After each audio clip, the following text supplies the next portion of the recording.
Everyone, আমার নতুন একটা ব্লগে তোমাদের সবাইকে স্বাগত। তো আজকে মনসা পুজো, আমি মনসা পুজো দিতে যাবো। তো তার জন্য আমি স্নান করে পুজো টুজো দিয়ে নিয়েছি ঘরে। এবার আমি রেডি হয়ে যাবো মনসা পুজো দিতে। তো চলো দেখতে থাকো। তো বন্ধুরা, আমি দেখো রেডি হয়ে গেছি, এখন পুজো দিতে যাব। তো চলো দেখে নাও আমি কি কি নিয়েছি, তারপরে আমি। তো দেখো এখানে দুধ নিয়ে নিয়েছি, 5টা কলা, ফুল আর 5 রকমের ফল নিতে হয় সেগুলো নিয়েছি, আর বাতাসা, ধূপকাঠি, মোমবাতি এগুলো নিয়ে নিয়েছি, কারণ এগুলো পুজো দিতে লাগে।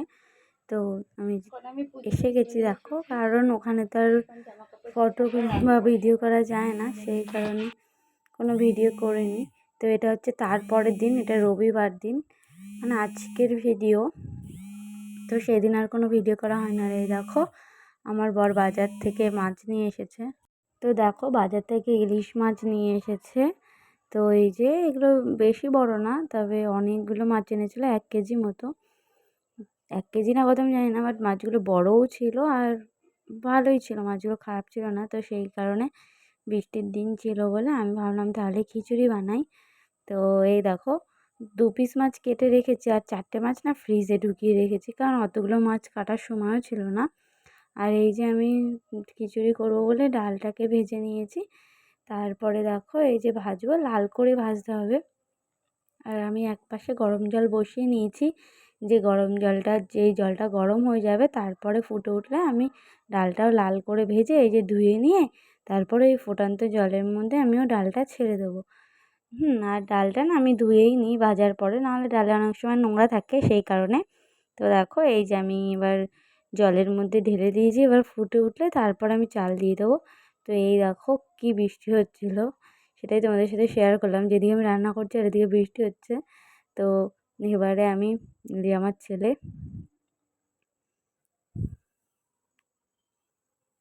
তো বন্ধুরা, তোমাদের বাড়িতে এরকম কার কার একটা ছোট্ট বেবি আছে, এরকম ছোট্ট বেবি যে মা রান্না করলে কোলে উঠে দেখবে?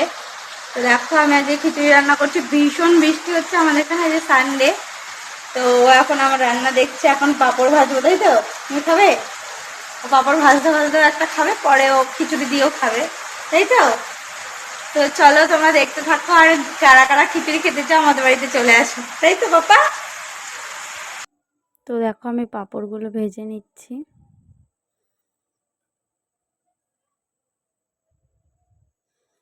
দু রকমেরই পাঁপড় ভেজেছিলাম, কারণ আমার দু রকমেরই ভালো লাগে। এবার অনেক সময় এক একজন এক এক রকমের খায়। তো এই দেখো, আর আমি এই সাইডে না খিচুড়ির ওই চাল আর ডালটা সিদ্ধ হচ্ছিলো, আর এক পাশে আমি কুমড়ো আর আলুটাও ভেজে নিয়েছি, কারণ ওটা তো আর না ভেজে দেওয়া যাবে না, তো তার জন্যই ভাজা বসিয়ে দিয়েছি।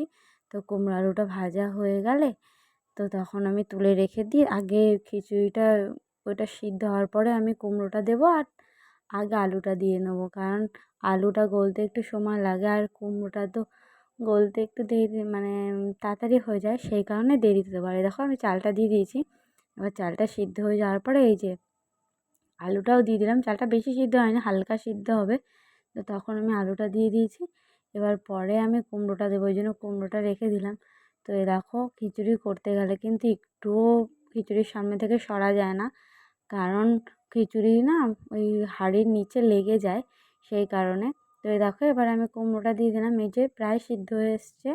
এবার আমি নুন হলুদ দিয়ে তারপরে আমি সোমবার দিয়ে দেবো। এই যে দেখো আমি বেগুন ভাজবো বলে বেগুনটাও নুন হলুদ মাখিয়ে রাখলাম, যখন খাবো তখন ভেজে নেবো ওটা। তো এই দেখো আমি হলুদটা না ঢেলে ওইভাবে দিইনি, কারণ না দলা হয়ে যায়, তো পুরো মিশতে চায় না, এই কারণে আমি হলুদটাকে একটু গরম জলে গুলে দিয়েছি। তো দেখো এই যে আমার খিচুড়ি পুরো সিদ্ধ হয়ে গেছে। এবার আমি সোমবার দেবো, এই যে শুকনো লঙ্কা, তেজপাতা, তারপরে সাদা জিরে, আরও আদা ছিল, আর একটু ঘরে নারকেলও ছিল, তো সেগুলোও কুচিয়ে দিয়েছিলাম। এ দেখো সোমবার দেওয়ার পরে আমি একটু নামানোর আগে ঘি আর যে ভাজা মশলা থাকে না, ধনে জিরে শুকনো লঙ্কা, সেটাকে আমি ভেজে মিক্সিতে গুঁড়ো করে নিয়েছিলাম। তো এই যে নামানোর সময় দিয়ে নেব, আমার খিচুড়ি হয়ে গেছে। আর এই যে আমি খাওয়ার সময় বেগুন আর মাছ ভেজে নিচ্ছিলাম, যে যখন খাবে তখন আমি তাকে ভেজে নেবো, এবার ভেজে দেবো, নেবো বলছি সরি। তো এই যে আমি খাচ্ছিলাম আর আমরা সবার জন্যই ভেজে নিয়েছিলাম। তো এই যে আমি খেতে বসে গেছিলাম, দেখো তখনও বৃষ্টি হচ্ছে। তো আজকে সত্যি ওয়েদারটা কিন্তু দারুণ ছিল, একদম খিচুড়ি খাওয়ারই ওয়েদার ছিল, তো সেই কারণেই করেছিলাম। তো আজকে আমি খিচুড়িটা খেয়ে নিই, তারপরে তোমাদের সাথে কথা বলছি। তো দেখো খিচুড়িটা কিন্তু ভালোই হয়েছিল, বেশ গরমও ছিল, কারণ আমি সবে বানিয়েছিলাম। তো তো এই যে আমি মাছ দিয়ে খেয়ে নিচ্ছি। তো খিচুড়িটা তোমরাও এরকমভাবে ট্রাই করতে